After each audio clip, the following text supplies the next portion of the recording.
Well, stop running your steal. I ain't been. But I don't want no revenuers snooping around. They're the lowest form of varmints. Even he was ashamed of being one. What? Called it the Infernal Revenue Service. Internal Revenue Service? That's right. Well, sit down, sit down. Oh, thank you. Well, now, it's a pleasure to have you visit my struggling little bank. Jed? You?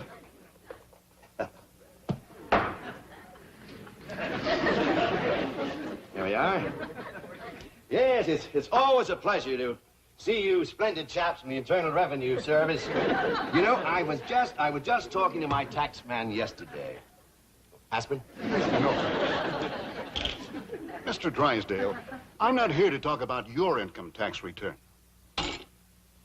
You're not? No. But your tax man did handle the return for Mr. J.D. Clampett, right? Oh, yes, Mr. Clampett is my largest depositor. Wonderful man, salt of the earth, honest as a day is long. Lovely family. Mr. Drysdale, I was just fired on by a member of that lovely family. Fired on, you mean shot at? With a double-barrel 12-gauge shotgun. Wielded expertly by a little old lady no bigger than this. Granny. Oh, Mr. Landman, you have to understand these people. Oh, I understood her fine. What I don't understand is this. How can a man show an income of millions for last year and not one red penny for all the years previous? Oh, well, I can explain that. Well, the Treasury Department will appreciate it. Now, this is the beautiful mansion you just visited, right? Well, I would hardly call it a visit. Skirmish might be a better word. This is the house, yes. And Mr. Landman, would you believe that 8 months ago they lived here? No, frankly, I wouldn't. I give you my word. The poorest, most uninformed people imaginable. Why, when an oil company tried to explore their swamp, old Jed's daughter hit him with a rock. Thought he was a revenuer.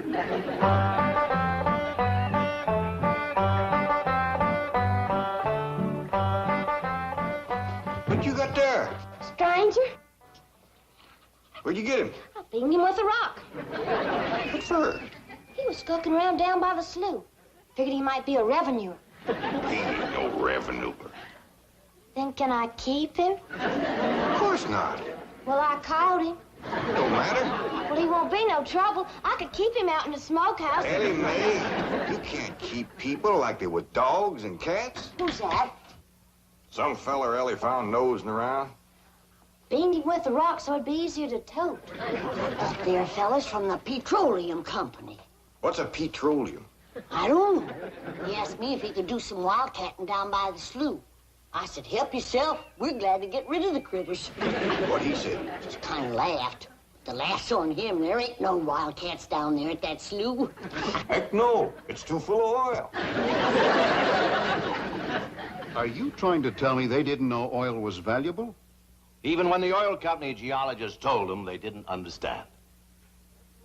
Mr. Clampett, that swamp of yours is full of oil. I could have told you that. Well, my company would like to pump it out. Yeah, I like that too, but I just can't afford to have it done. Oh, no, you don't understand. You see, you wouldn't have to pay for it. Oh, I don't take favors from strangers. No, Mr. Clampett, you see, you're a very rich man. Stranger, if money was skunk oil, a hound dog couldn't smell me. It's a swamp. My company will buy that land. Why, they'll raise so many derricks down there that... Son, I gotta be honest with you, you couldn't raise turnips down there. He's right. That ground looks black and rich. But it's so greasy you can just squeeze the oil out of it. But that's what my company wants. Maybe you better sit down for a spell. Why, even after Mr. Clampett sold his swamp, he didn't know how much money he'd gotten until his cousin Pearl heard the news and came rushing over. Stop this thing! Stop it! Hold on! Heaven protect us!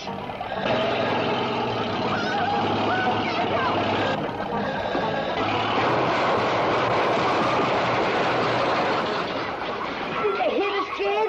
No, but I think they sure want the chicken house. Oh, Jed, I'm sure sorry about the chicken house, but nobody got hurt. Jeffro, I told told you to get rid of them worn-out brakes. I did, Ma. That's how come we ain't got none. Get on out and lift the chicken house back on its foundation. Jed? Yeah. Jed, Ellie Mae came running over to my place, and she said you sold the swamp to some oil company. Well, yeah, I guess I did. What did they pay you for it? Well, he ain't paid me nothing yet. The Brewster fella said he'd bring the money later. Well, how much they going to pay you? Well, he said I'd depend some on how much oil they could pump out. Well, he must have mentioned some figure. What was it? Well, now, Pearl, you know that old swamp won't worth shucks. Jed, clamp it. You got slickered and you're ashamed to admit it. That's just what I told him. Granny, how much they going to pay him? All right, I'll tell you. He said it runs somewhere between 25 and 100. 25 and 100? I know it don't sound like much, but Mr. Brewster seemed to set great store by the fact he's going to pay me in some new kind of dollar. There ain't no new kind of dollars. Well, it's new to me. I've heard of gold dollars, silver dollars, paper dollars, but he says he's going to pay me in, what do you call them, Granny? $1 million. Yeah, that's it. $1 million? Well, he wrote the whole thing out on this piece of paper. Here, you can see for yourself. I don't know nothing about that kind of stuff. Let's see here. Saints in heaven. Granny, give me the jug. It's empty, but I'll fetch some. I'll go, Granny. Jed. Jed. You're a millionaire. A millionaire. Yeah, that's what that Brewster fella kept calling me. I didn't know just how to take it. You meant you're rich. Me? The richest man in these hills. Maybe in the whole state. Oh, Jed, you can have anything you want. Do anything you want. Go any place you want. Yeah, that's another thing he kept saying. He said he reckoned I'd be moving away from here soon. What do you think, Pearl? You think I ought to move? Jed, how can you even ask? Look around you.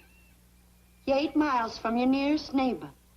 You're overrun with skunks, possums, coyotes, bobcats. You use kerosene lamps for light. You cook on a wood stove, summer and winter. You're drinking homemade moonshine, washing with homemade lye soap. And your bathroom is 50 feet from the house and you ask, should you move? Yeah, I reckon you're right. Man, be a dang fool to leave all this.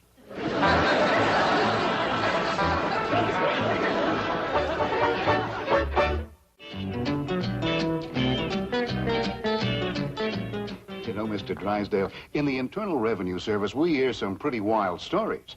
But this corn pone to caviar saga of Jed Clampett tops everything. Well, if you think it's been unbelievable so far, wait until you hear the rest of it. What I can't understand is how a man so insulated from the rest of the world ever heard about Beverly Hills, California. I can explain that in 2 words. Cousin Pearl. She's the one who had her sights set on California. Oh, there you are, Jed. You misunderstood me. I meant you should move away. And you know where I'd go if I was you? Where? California. California? Yes, sir. Beverly Hills, California. I hear tell it's full of millionaires out there.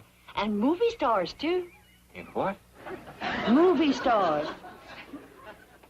Jed, remember the time that your pa took us to Eureka Springs to see the movie picture?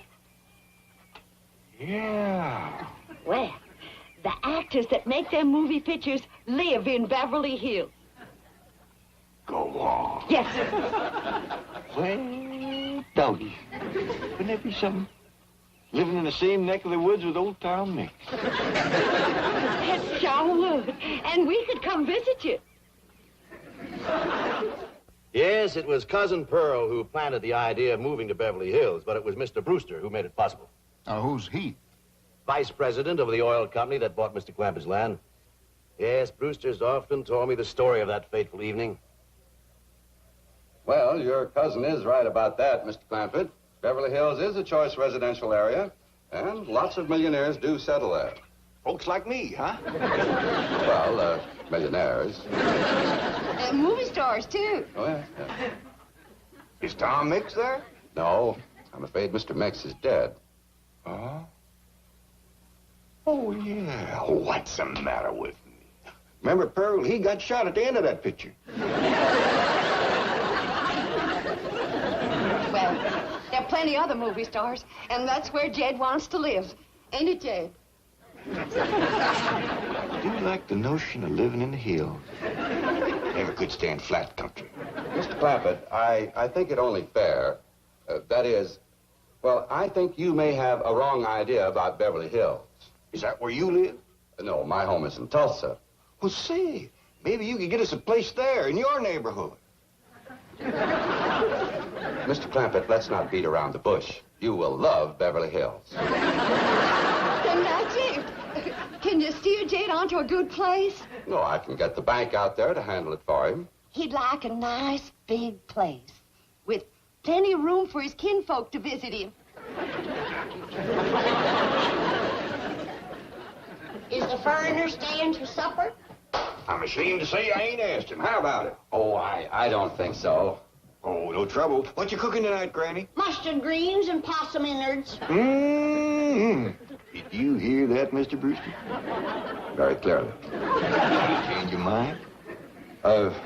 Not this time. Well, if you should happen to come back tomorrow, we'll be having leftovers. That's the thing about possum innards. He's just as good the second day. What a family. So anyway, they packed up and came to Beverly Hills. Well, it wasn't quite that simple. Mr. Clampett had his problems. With $25 million, he had problems? Ah, yes. The first one was his daughter. She didn't want to leave her friends. Friends? And I thought they lived in a completely unpopulated area. They did. Her friends were not the kind you and I have. Now, I ain't gonna be here to look after you no more. So you're gonna have to keep yourself out of trouble. Watch out for them coyotes and them bobcats and them hunters with guns. Stay out of folks' gardens, because you know how it riles up Granny when you get in hers.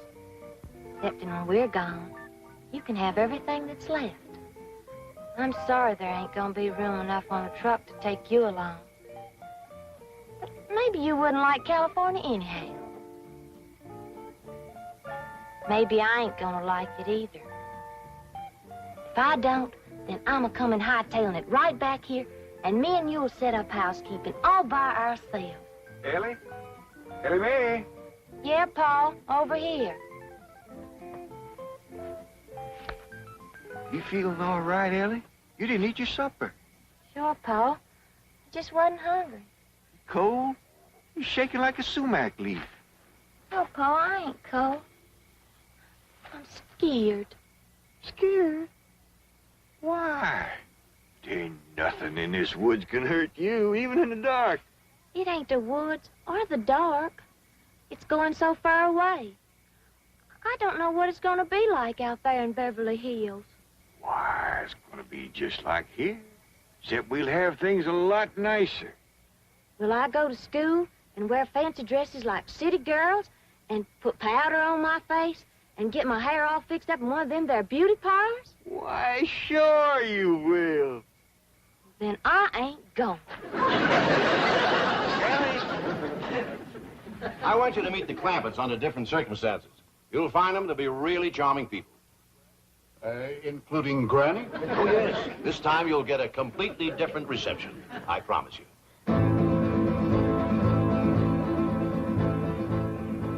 Ellie Mae! You sound the alarm if you see that revenue man coming. I will, Granny. I'll blast him before he gets through that gate.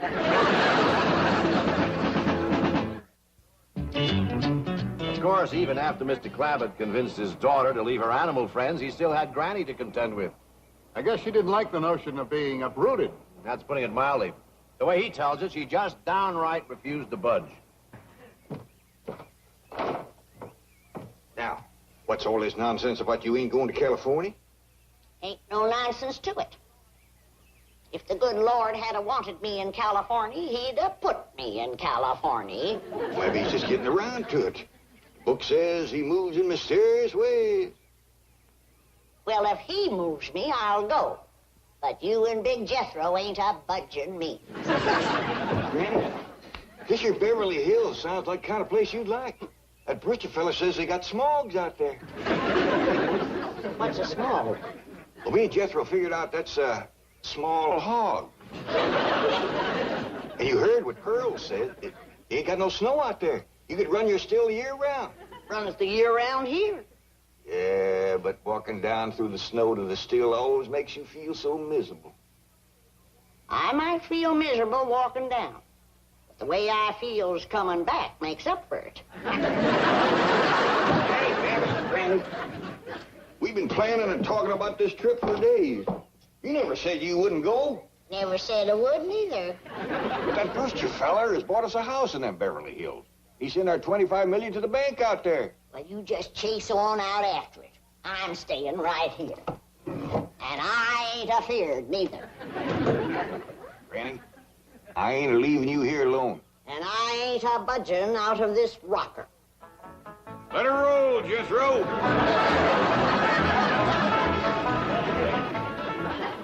Only a man of Jed Clampett's strength and authority could have handled Granny. He'll be there when we get to the Clampett place, won't he? Oh, sure, you have nothing to worry about. There's the entrance up ahead. Yes, I know. There's a car stopping at the gate, Granny. They closed the gate since I left. I'll get it. You know, this reminds me of an experience I had when the Clampetts first moved in. I was leaving and found the gates closed.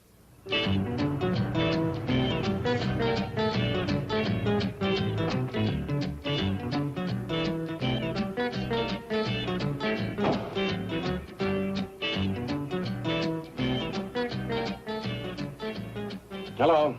Hello. Mr. Clampett, can you hear me? Yeah, I can hear you. Good, good.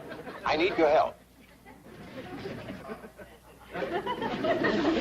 Sounds like you're inside the wall. I am. Would you let me out, please?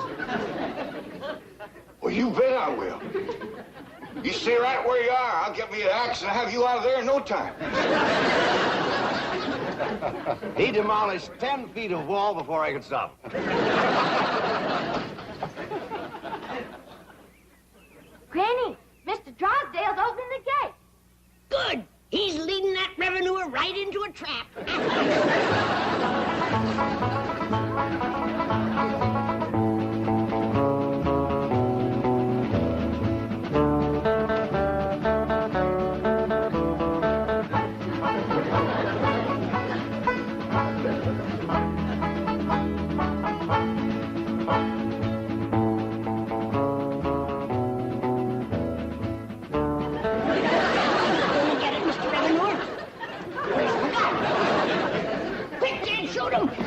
We ain't gonna shoot nobody. He ain't nobody. Revenuers and buzzards don't count. You go on inside and cook up some victuals. Since when is a revenuer coming? Mr. Clampett, I'd like you to meet Mr. Lund. Pleased to meet you, Mr. Clampett. Howdy do, Mr. Landman. Since you're a friend of Mr. Drysdale's here, I reckon you're welcome. But as you can see, we don't cut the